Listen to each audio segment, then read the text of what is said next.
What's up and welcome back to my channel. So for today's video, we're going to do another discussion episode of The Last of Us. I want to say part 2. The Last of Us episode 2 recap. We're going to tell you guys everything we think about it, kind of compare it to the game and whatnot. And this time I'm not doing like a get ready with me because... Thank God. I just want to talk about the show. So we're not even in that office. We're in my office. Yeah, this is actually Corey's setup. So you guys want to see like what we think and whatnot, well then definitely keep watching.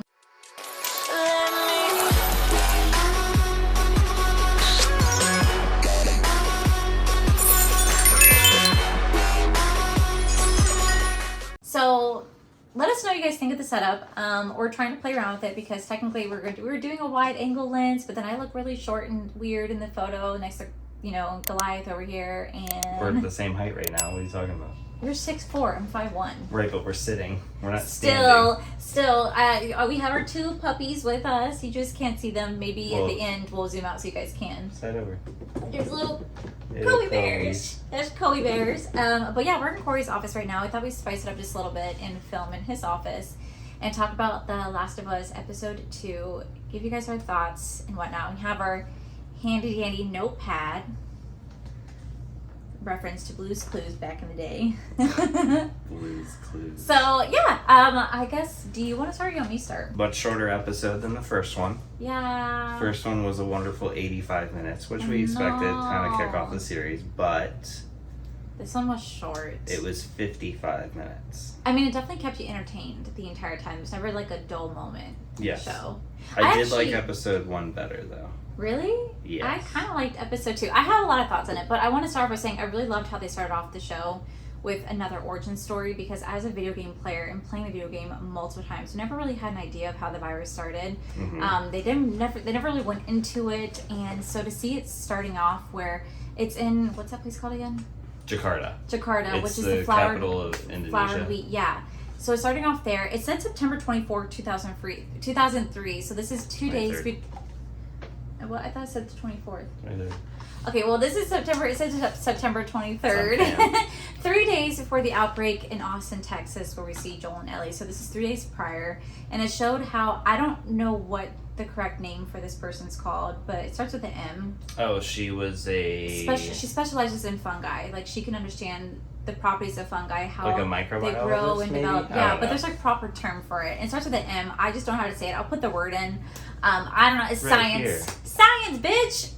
Yeah, I don't know how to say it, but she's a specialist in fungi, and they take her to this area where she sees that someone has been bit, but she didn't think they're bit. She's like, how are they infected? That's just no way that cordyceps can infect a human she asked what it was. They said cordyceps, and she like, said, no way. Cordyceps can't survive in the body because of how warm the body is. Right. Then she went to go and investigate the body, and like you see the bite mark, and she kind of cuts into it, and you see like it looks like a fungus. Like you see, look, mushrooms is what it looks like. Basically. And then he didn't notice it, but I noticed that there's a gunshot to her head. It's like, okay, obviously she's dead. What I thought was really, really interesting is like when they opened her mouth, you saw those little like fungus, like little tentacle thingies like coming out of her mouth. Strings. It's still alive.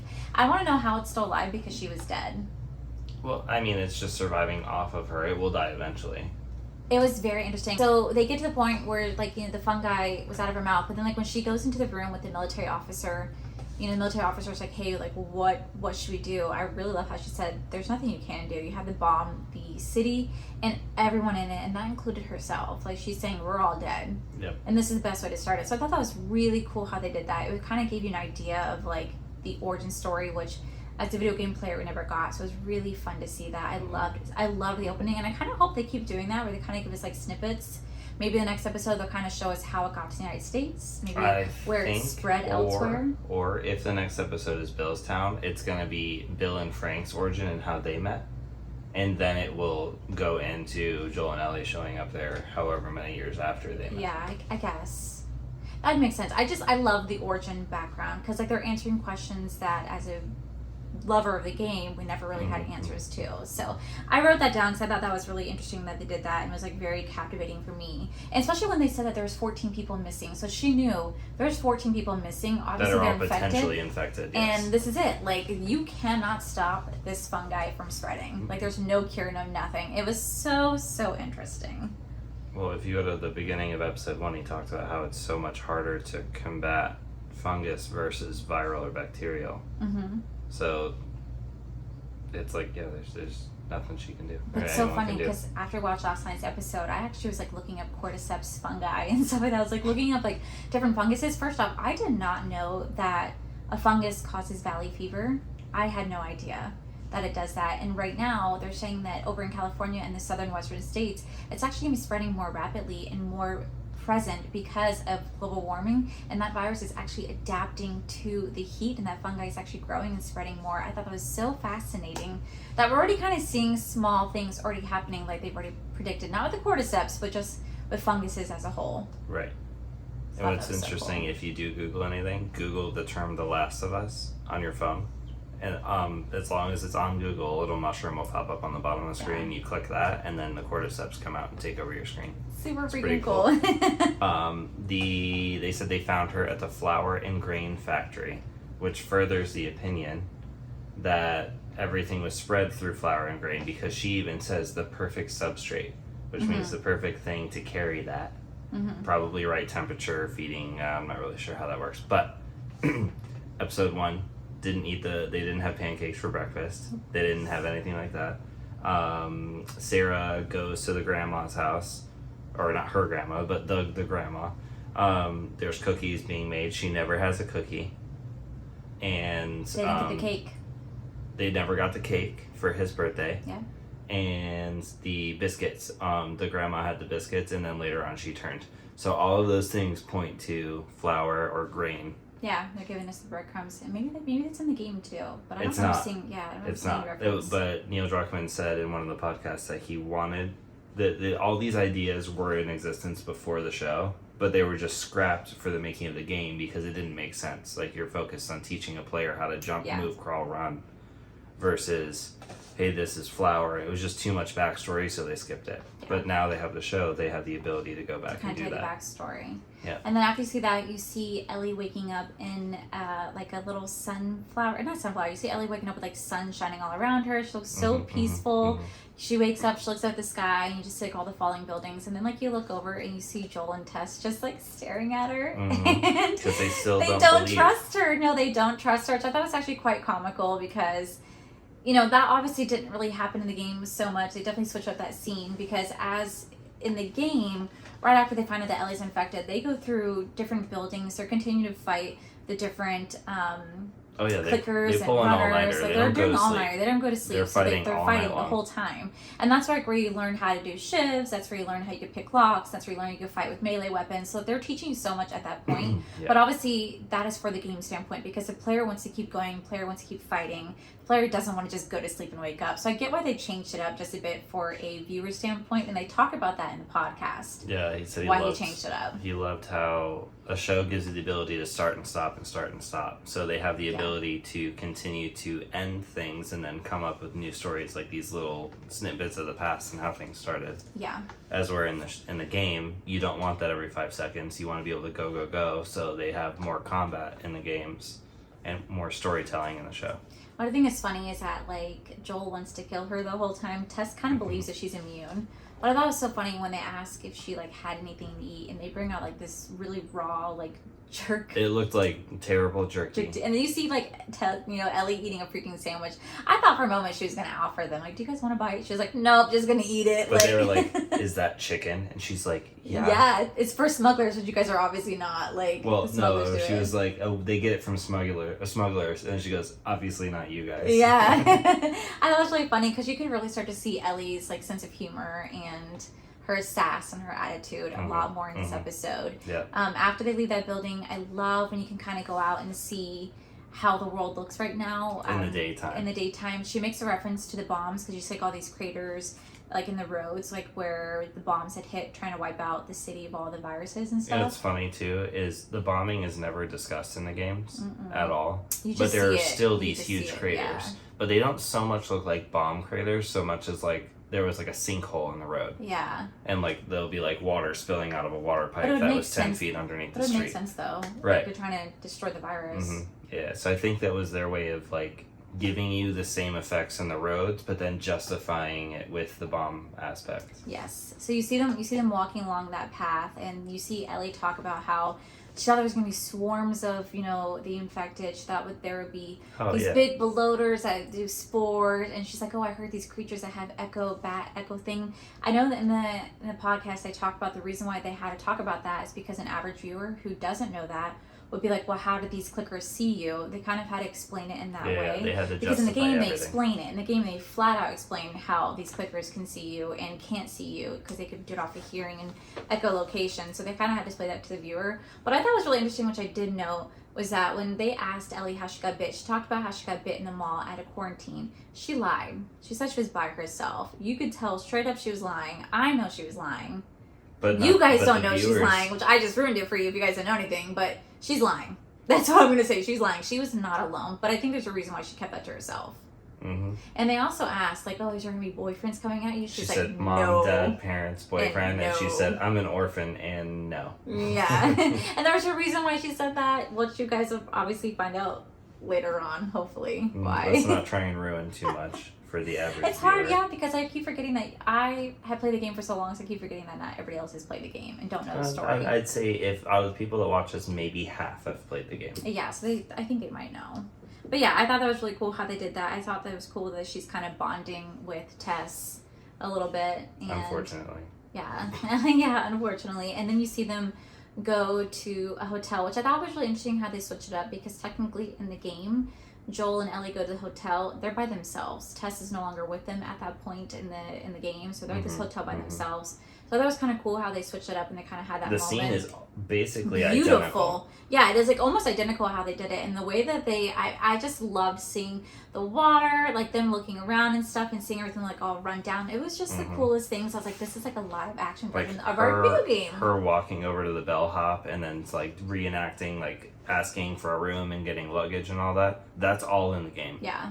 And those little like where the skeleton jumps out, like all that stuff is in the game. It's just Tess was not there anymore. Yeah. So they kind of flip-flopped that, I think, just to have her experience it. I'm not sure really why they did it. Well, because in the game, Ellie asked a lot of questions, like what was life like back then? Because she didn't know. She didn't know what flying an airplane was like, going to see movies. She didn't know anything because Ellie's 14. It's 20 years later, so she grew up in this world. Yeah, she never got to experience the world prior. Yeah. So Joel kind of gets to explain to her how things are. But I just love seeing her, like, she's trying to be this badass kid, constantly cursing and whatnot, but then you see her still being a kid and pretending that she's working at a hotel. Like, that's still a kid's imagination. So I think that's kind of like a reminder that at the end of the day, she's still a kid. Mm-hmm. So I thought it was really cool how they did that. And then I thought it was really sweet. We can kind of see the bonding moment between Joel and Ellie when she's, like, asking him, like, oh, do you, like, feel bad killing these infected? Because in the day, they were people. And he said he did. And it was kind of a sweet bonding moment between the two. Yep.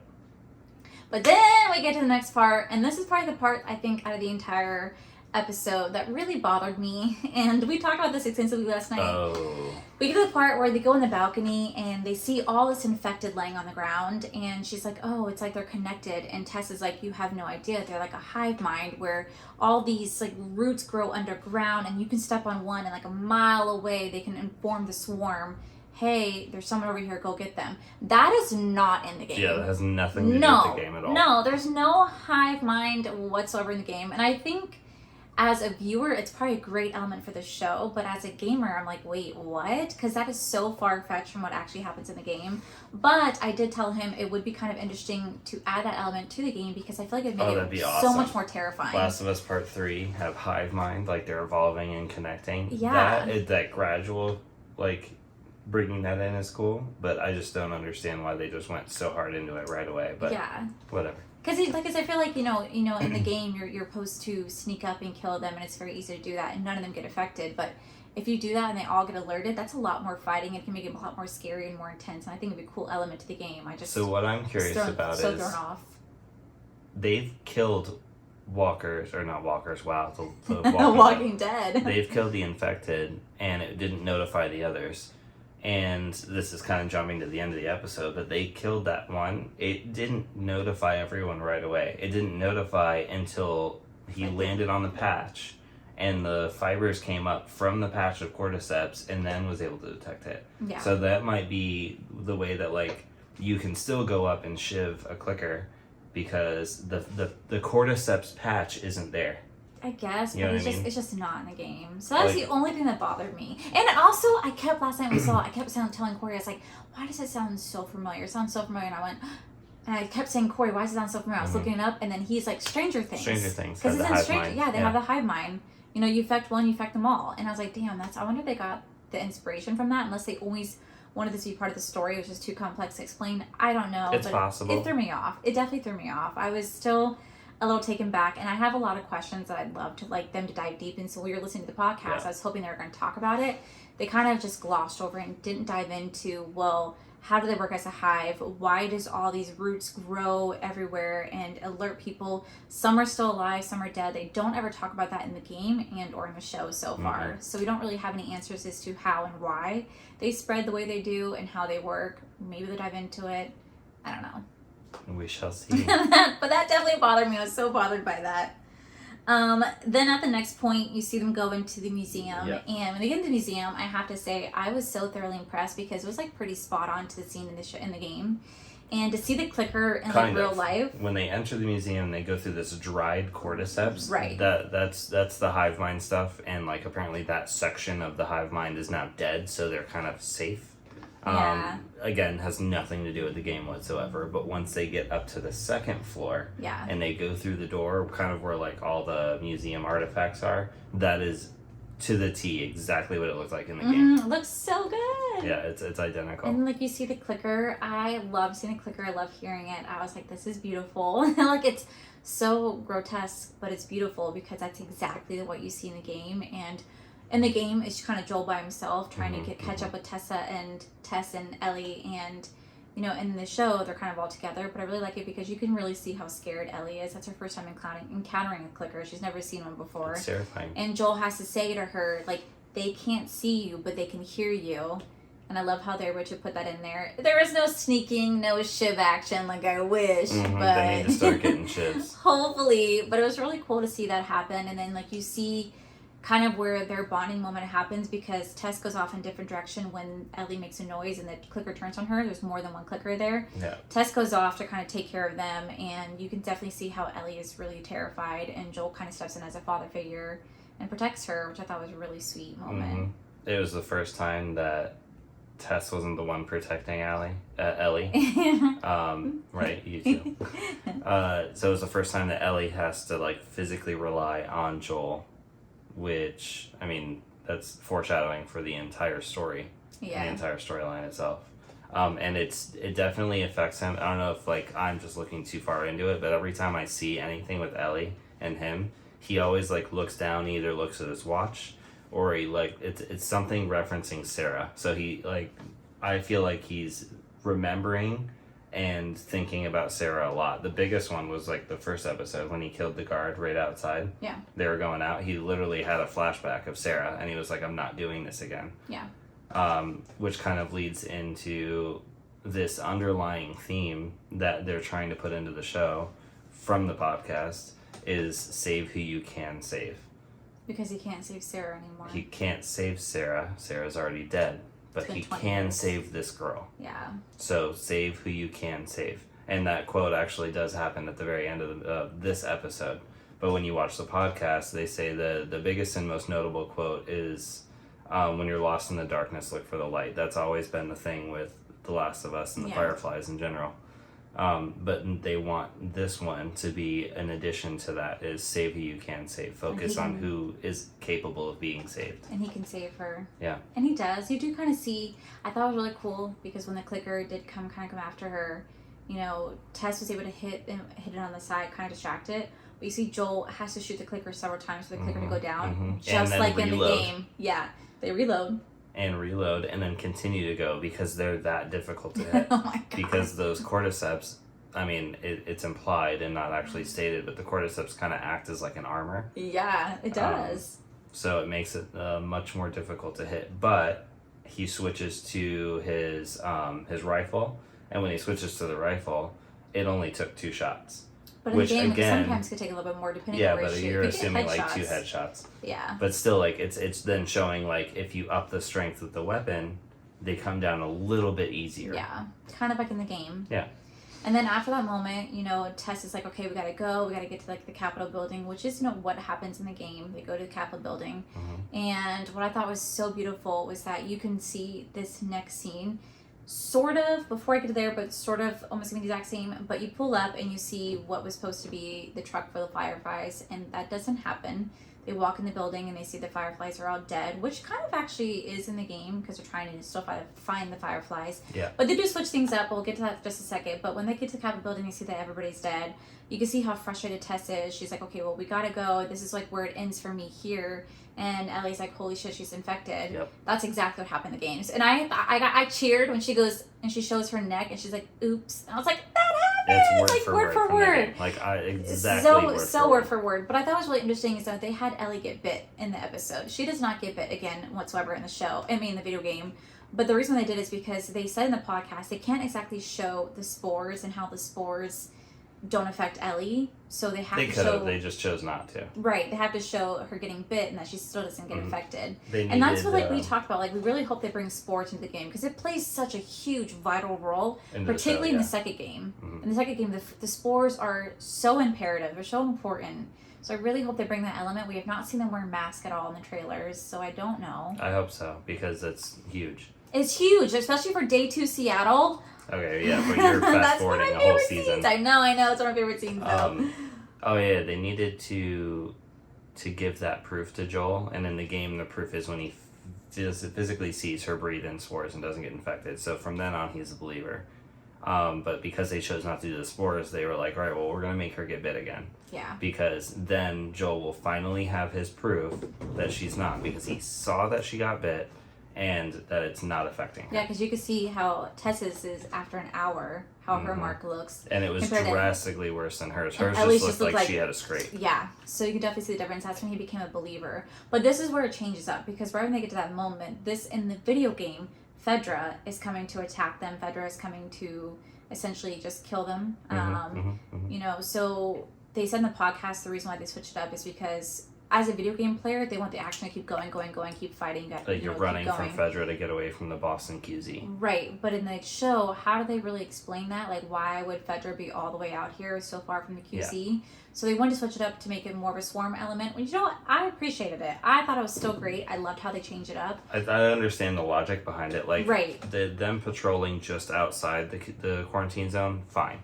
But if they don't know who Ellie is, which they don't, Fedra has no idea that she's immune. The whole thing is to keep everyone out of it because otherwise she'll be too valuable. Yeah.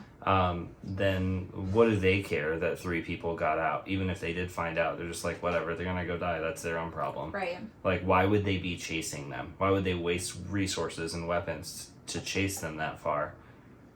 For what? For something they don't know about. So I agree with the logic behind changing it and making it a swarm. Yeah. Instead of Tess killing all the Federal people coming in there, it's now a swarm coming because as they were talking about her being infected, a little infected person tried to grab Ellie and Joel shot him, and you see the cordyceps kind of coming up and like notifying a swarm like a mile away, like, hey, they're over here. And it was terrifying because they came up and they crawled, and then they one of them went underneath the fingernail, and I was just like, really, you gotta show everyone underneath the nail? Yeah, like, that so creepy. I do like how she took a stand because it does happen, and that's when she says, save who you can. Joel grabs Ellie and they take off, and you see Tess by themselves. Now, what I thought was very interesting is that you don't see Tess's death in the video game. You hear it, you don't see it, you just see the aftermath when you come across her body. Yeah, Fedra comes in, you hear all the shooting, you hear Tess scream out, and then you hear one of the guards say, I got her, but she got, I think it was 2. Yeah, she took a few of them out. She took a few of them out, and it stalled. It gave her time. That was the point, was to give them time to get away. Yeah. And the same thing happened. The room looks identical. All the stuff kind of placed in circular. Exactly. That's exactly how it looked in the game. But it wasn't like dumping fuel on the ground. But I get why she was doing it. Oh, yeah, to blow them all up. That reminds like I Am Legend, because that's what they do with I Am Legend. Yeah, just blow everybody up. Fire somehow in every story ever. Fire kills everything. Out. So, perfect. But we have to talk about the scene, kiss. the kiss. It is so freaking gross. It was terrible. I literally, the first time we saw it, I'm not gonna lie, I literally was like, what the, you know what I mean? Like, that is so far out there. That does not happen. Like, what the, like, you know what, though? In I Am Legend, when they do the alternative ending, you can see where they are evolving as a creature. Mm-hmm. And, like, they came back because they wanted to take the girl with the butterfly.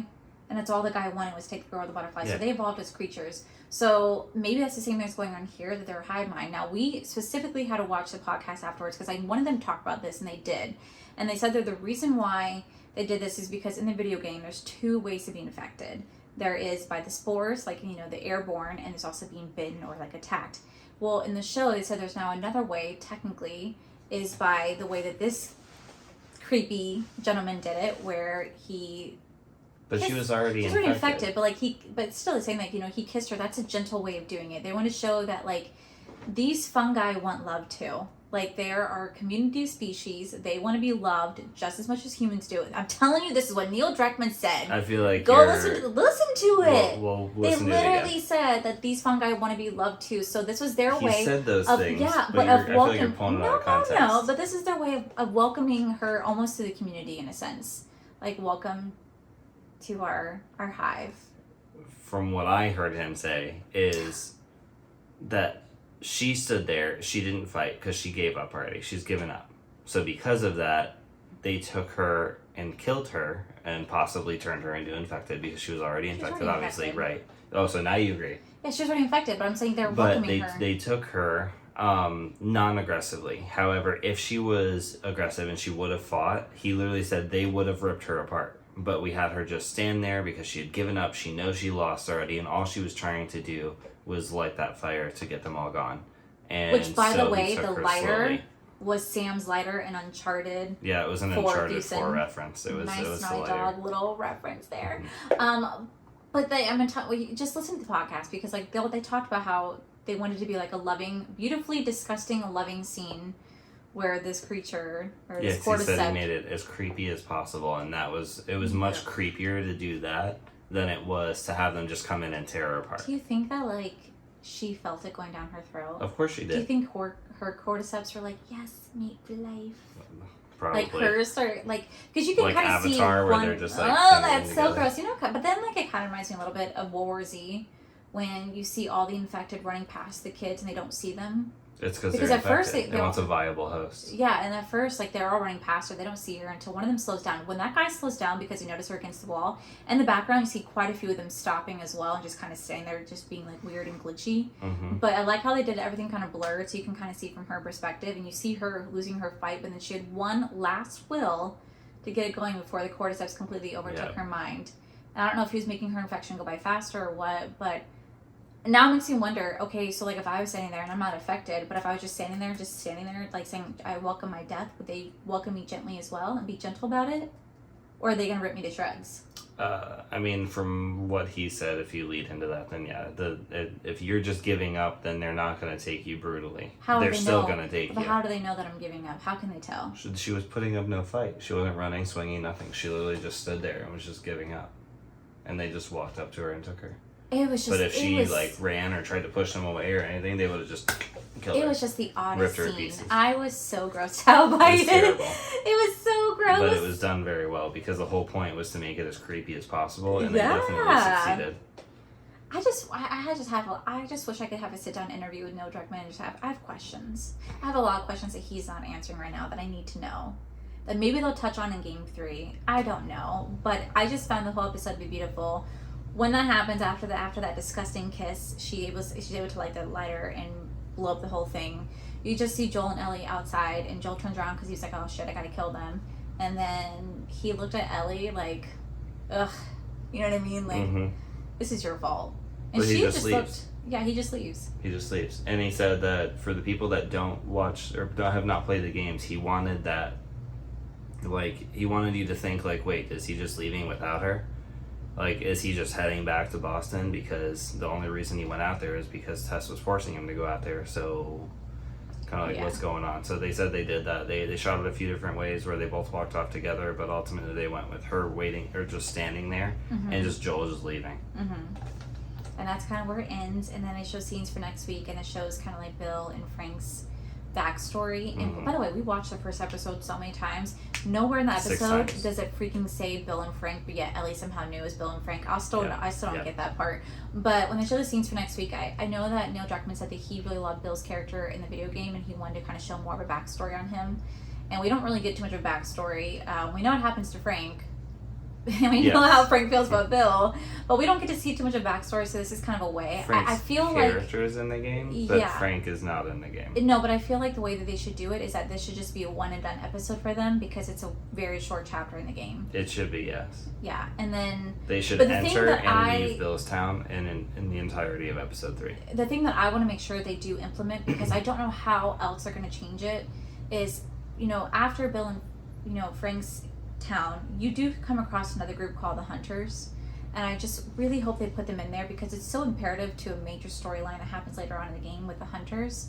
So I really hope they do implement that. If they don't, they have to find a way to, if they want to do this whole hive mind creepiness, then they have to find a way to implement it to still make it work. They did say in yesterday's podcast that the stories may be different. Some of these stories may be different with what happens with the characters, but that their outcome will always be the same. The characters will still make the same choices. They're going to make the same choices they made in the game. It's just how we get there that's different. Yeah. So, Tess still died by helping them and saving them time, but it wasn't a Fedra. It was a horde. Yeah. And a tongue thing and so all creepy. that. So we're going to get the same result. It's just going to be interesting how they change and give us a new way to have that result. So it's kind of like playing an alternate version of the game, which is what makes it interesting. And he did say, I think it was in the first, it might have been this podcast, but the first podcast, where he goes, even the people that have played the games a million times, you think you know what's going to happen, but you have no idea. You have no idea what's going to happen. It's a very interesting twist up. I absolutely love the episode. I'm so in love with the show so far. I think it's incredible. It's going to be still so excited for The Last of Us. Like right now, I'm currently streaming the second game right now on my channel, which I will be today at 5:30 p.m. Eastern Standard Time. But it just made me fall in love with this so much. I know that we saw that it's been so widely received. The game is now being downloaded like crazy, crazy. Everybody wants to play it, and it's just something that makes us so happy, because we fell in love with the game in 2013 when it came out, and to see it finally come to fruition and see that they're doing such a good job is just really fantastic for me. And I said in the last episode that I didn't really care for Bella Ramsey as Ellie. She's definitely grown on me. I can definitely see her being Ellie now. She's doing a really good job. So Bella Ramsey's doing fantastic. There's one little spot in this episode where a little bit of her English accent comes out. Oh yeah, she said when she was in the museum. She goes I didn't poop my pants, and I was like, oh, that's her. She said it with the English accent. The way she said it had a little bit of English to it, but that's fine. Yeah, but overall, that was a fantastic episode. Yeah, I think her and Joel are both embodying the characters very well. Yes. So. Yeah, and I just wish that at the end of each episode, like they did with The Walking Dead, they did a Talking Dead segment. Oh my god, can we get that? Yeah, can we so get cool. Troy and Ashley Johnson? I want to see them them Neil talking Druckmann, to them. Craig Mazin. Let's get them on screen, and let's have guests. Let's have Nico Parker come on, who played Sarah in the first episode, and talk about her experience. Let's get all these people to pop in and out of the show, exactly like the Talking Dead did. That was fantastic. And they did also say in the podcast that the reason why they didn't want the cast to play the game or watching a gameplay is because they want them to create the characters separately. They didn't want to just mimic what's already been done. They wanted to embody the character the way they felt the character should react. So in the scene when Joel asks Tess to see the infection, she steps forward and he steps back like a reaction.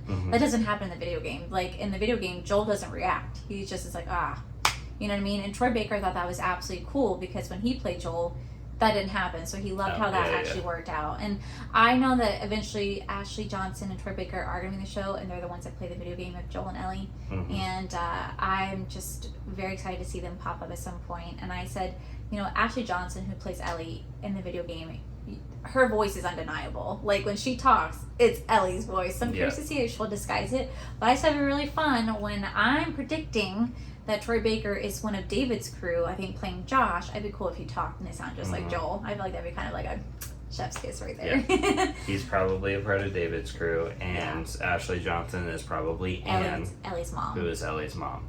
So. Who we never seen in the games. No, we've heard of her. Yeah, she's talked about but never shown. And the only reason I think is because there's a trailer scene of Ashley Johnson where she's crying holding an infant. That's got to be Ellie. Yeah. So I'm assuming that's like a flashback of Maybe Marlene. Because Ellie can't be remembering that. Yeah. But Marlene was there for all of that, so it's probably a Marlene flashback. It's probably towards the end when Marlene is talking to Joel. Mm-hmm. But I can't say too much. No. So, yeah, I thought it was fantastic. Overall, it was a great episode. I wish it was... I enjoyed the excitement of the first one more. Maybe it was just because it was so hyped up. Mm-hmm. And it was shorter. So that kind of sucked. I wish they were all like an hour and a half long. Yeah. But it is what it is. It's fantastic. Mm-hmm. So... let us know in the comments down below how you guys like this setup. If you guys want to see, I don't know if you guys can see our Koa bear laying right here. If you can, let me know. But let me know what you guys think about the setup and changing things up. This has been a lot of fun. It makes it more exciting for me to switch it up than just my normal beauty background anyway. Right. The little dog. Oh, little Kayakins. But yeah, guys, that is it for today's episode. Hopefully you guys enjoyed this. Why did I say today's episode? That is it for today's video. Yeah. Talking about episode 2. Thank you. I just got really thrown off there. So if you guys enjoyed this video, please make sure you guys give this video a cheeky thumbs up. Don't forget to subscribe to my channel if you guys have not already, because I do post 4 to 5 videos every single week. The biggest thank you goes to the beautiful, wonderful page members that are somewhere on this screen. Probably right here. And to all my subscribers and viewers, I thank you guys. No, beyond me, actually. If you continue to go on that side. But my face looks better inside, and the highlight's hitting perfectly. I saw the highlight already, and it just looks snatched. Anyways. And to all my subscribers and viewers, thank you guys so much for being here. Whether you guys like this video, you guys thumbs down this video, you guys subscribe, you guys are not subscribed. Is this your first day? Shut up. I love you guys. He's messing me up. So anyway, I'll see you guys in my video tomorrow and my live stream. Have a good night. Bye. Why am I saying have a good night? I don't know. This is your first day filming ever. All right, I love you guys. Bye. See you sometime.